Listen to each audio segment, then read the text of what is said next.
آمنت بالله وملائكته وكتبه ورسله واليوم الآخر والقدر خيره وشره من الله والبعث بعد الموت لا إله إلا الله. Assalamualaikum warahmatullahi wabarakatuh. Alhamdulillah wassalatu wassalamu ala rasulillah wa ba'd. Pada kesempatan ini saya hendak menyampaikan tanggapan terhadap apa yang disampaikan oleh Bapak Quraisyab tentang masalah jilbab. Mudah-mudahan tanggapan ini diridhai oleh Allah Subhanahu wa taala dan dapat meluruskan pemahaman yang salah. Ingin bertanya kepada Bapak Quraisy. Kepada Pak Quraisy ya? Ya. Jilbab adalah pakaian wanita Islam dan wajib dikenakan. Bagaimana pendapat Bapak mengenai jilbab dan penerapannya dalam keluarga Bapak sendiri? Terima kasih. Kita mau tanya Ibu, apa sih artinya jilbab? Jilbab itu adalah penutup aurat seluruh badan. Nah, bukan itu. Termasuk Bukan kepala itu. dari kepala. Justru kita baru mulai membahas apa itu jilbab, ulama sudah beda pendapat. Ada yang katakan kerudung, ada yang katakan baju lebar dan sebagainya. Pernyataan itu tidak benar karena tidak kita dapatkan dalam buku-buku literatur fikih itu bahwa satupun ulama yang tidak mewajibkan berjilbab. Seluruh ulama telah mewajibkan berjilbab. Maka perlu kita tanyakan pada Bapak Quraisy Shihab bahwa siapa ulama, namanya siapa, di buku mana, dan kapan menyatakan bahwa jilbab itu tidak wajib ya. Karena perbedaan ulama hanya terbatas pada dua hal saja, yaitu wajib bercadar ataupun wajib berjilbab dengan boleh membuka wajah dan kedua telapak tangan. Terus saya mau tanya Ibu, Ibu sudah menutup aurat atau belum? Kalau saya rasa insya Allah dengan Sudah. begini Sudah. saya rasa sudah. Oh, masih ada ulama yang berkata ibu belum menutup aurat, mestinya pakai cadar. Nah, itu kan sudah beda pendapat, Bu. Nah, ada juga ulama yang berkata yang penting itu memakai pakaian terhormat. Pernyataan yang terpenting adalah pakaian itu terhormat atau sopan. Pernyataan itu tidak tepat dan tidak benar karena tidak mempunyai kriteria yang jelas ya. Boleh jadi orang yang menggunakan pakaian atau wanita yang menggunakan pakaian di atas lutut yang kelihatan betisnya oleh sebagian kalangan dinyatakan terhormat. Nah, boleh juga ada orang yang, atau bisa saja ada orang yang menyatakan bahwa pakaian renang itu adalah pakaian yang terhormat ketika ada lomba renang. Jadi kalau dikatakan ada sebagian ulama yang menyatakan yang terpenting dari pakaian itu adalah terhormat, itu tidak benar karena tidak ada satu ulama yang mengatakan demikian.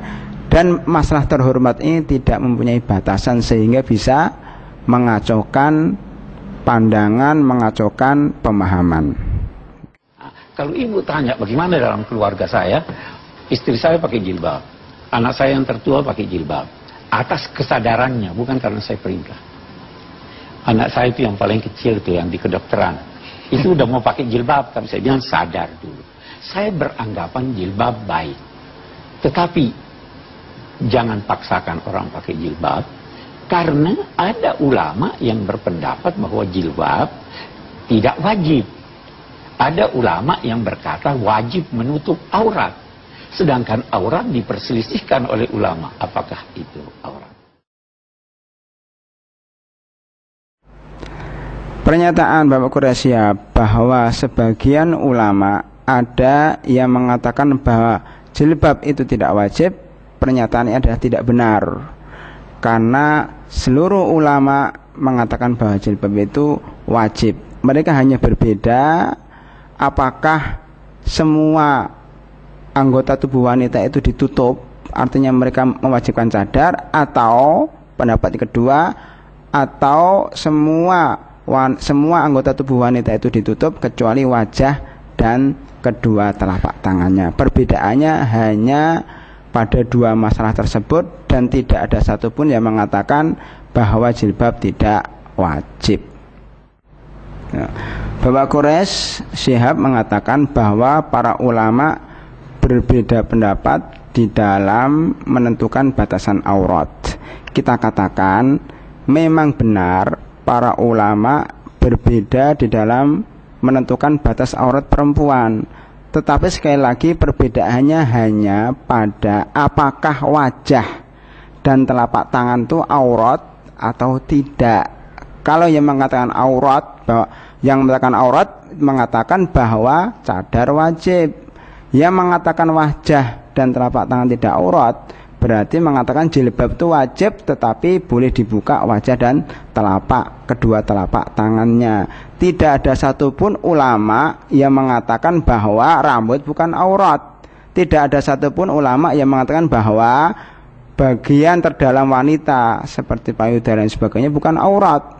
Tidak ada satupun ulama mengatakan bahwa betis pun bukan aurat. Tidak ada yang mengatakan seperti itu. Jadi perbedaannya hanya pada apakah wajah dan telapak tangan itu, kedua telapak tangan itu aurat atau tidak. Ini orang pakai jilbab sejak tahun berapa tuh ini? Kira-kira 20 tahun, 30 tahun belakangan ini. Di Indonesia? Di Indonesia, ya toh. Dulu itu istrinya Buya Hamka pakai jilbab atau tidak? Tidak. Tidak, ya kan? Aisyah pakai jilbab atau tidak? Muslimat pakai jilbab atau tidak? Tidak. Itu pertanda bahwa sebenarnya ulama beda pendapat. Nah, kita ingin orang memakai jilbab itu dengan penuh kesadaran. Pernyataan Bapak Quraisy Syihab bahwa kewajiban berjilbab di Indonesia ini baru muncul 20 tahun terakhir ini. Kemudian sebagian tokoh Muslim Indonesia seperti Buya Hamka, istrinya pakai jilbab. Kemudian juga bahwa Muslimat Nahdlatul Ulama juga nggak pakai jilbab. Itu kemudian dijadikan dalil bahwa ternyata para ulama berbeda pendapat dalam masalah ini. Pernyataan seperti itu tidak benar. Karena di dalam mengambil sebuah hukum, di dalam mengistimewkan sebuah hukum tidak boleh menggunakan tidak boleh menggunakan sikap per orang, tidak boleh menggunakan perilaku perorangan. Ya. Kalau dikatakan bahwa istrinya Buya Hamka tidak pakai jilbab, maka dari itu kita boleh meniru istrinya Buya Hamka. Kita katakan kepada Pak Quraisy Syihab, istrinya Nabi Nuh itu kafir. Istrinya Nabi Nuh itu kafir. Apakah terus dengan begitu kita boleh mengatakan kita boleh kafir karena istrinya Nabi Nuh kafir? Kemudian istrinya Nabi Lot itu juga kafir. Apakah kemudian kita membolehkan kita kafir karena merujuk kepada perilaku istrinya Nabi Lot? Sebagian pamannya Nabi Muhammad SAW itu juga menentang Islam. Apakah kemudian kita menyatakan bahwa boleh menentang Islam karena sebagian paman daripada Nabi Muhammad SAW itu menentang Islam? Juga anaknya Nabi Nuh itu juga tidak mengikuti ajaran Nabi Nuh, tidak mengikuti ajaran Islam. Apakah terus kita boleh mengatakan kepada anak kita, wahai anak, engkau boleh menentang Islam karena anaknya Nabi Nuh juga menentang Islam? Tentunya ini tidak bisa diterima.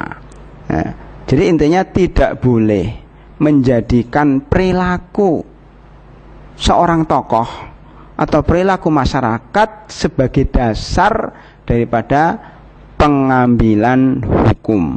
Yang benar untuk mengambil hukum ini dasarnya adalah Al-Quran dan Sunnah serta beberapa kaidah yang telah diletakkan oleh para ulama, dan tidak ada satupun di dalam kaidah tersebut bahwa perilaku seseorang, perilaku tokoh bisa menjadi sumber pengambilan hukum. Ya.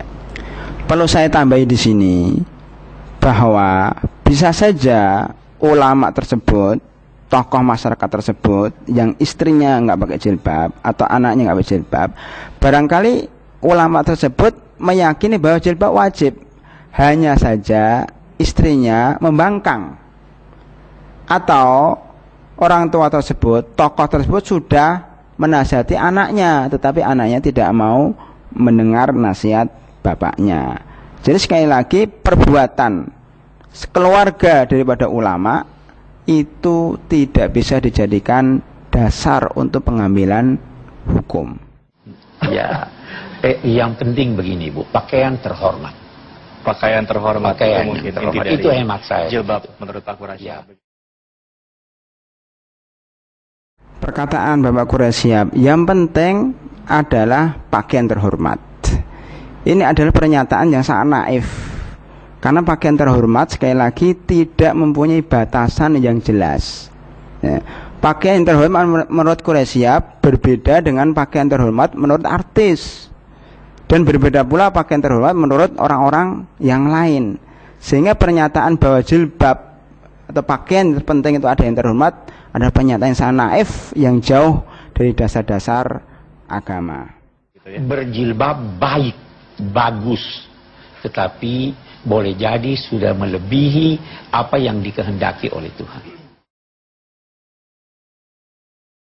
Pernyataan Bapak Quraisy bahwa jilbab itu bagus, ya, tetapi boleh jadi orang yang pakai jilbab itu sudah melebihi apa yang dikehendaki oleh Tuhan adalah pernyataan yang sangat gegabah.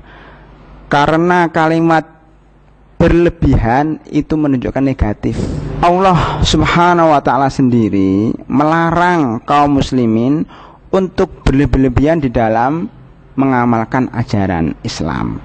Karena orang yang berlebihan di dalam mengamalkan ajaran itu maknanya adalah negatif, sesat, dan menyesatkan. Oleh karena itu kalimat boleh jadi orang yang menggunakan jilbab itu berlebihan di dalam mengamalkan Islam dan boleh jadi sudah melebihi apa yang dikehendaki oleh Tuhan adalah pernyataan yang sangat sembrono, dan itu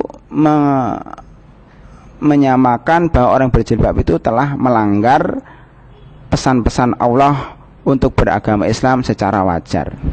Kemudian yang perlu saya tekankan di sini bahwasanya memang kita harus menghormati perbedaan pendapat di dalam agama Islam ini. Tetapi yang kita hormati itu adalah pendapat-pendapat yang memang masih dalam koridor ajaran Islam dan menggunakan metode yang telah diletakkan oleh para ulama. Sebagaimana yang dikatakan oleh salah seorang ulama, tidak semua perbedaan pendapat bisa diterima kecuali perbedaan pendapat yang masih dalam koridor syariah. Adapun pendapat dari sebagian orang yang tidak mempunyai background syariah, maka itu tidak bisa diterima, apalagi tidak menggunakan metodologi yang telah diletakkan oleh para ulama. Demikian apa yang saya sampaikan ini, mudah-mudahan dapat bermanfaat bagi kaum muslimin dimanapun juga berada. Wabillahi taufiq wal hidayah. Assalamualaikum warahmatullahi wabarakatuh.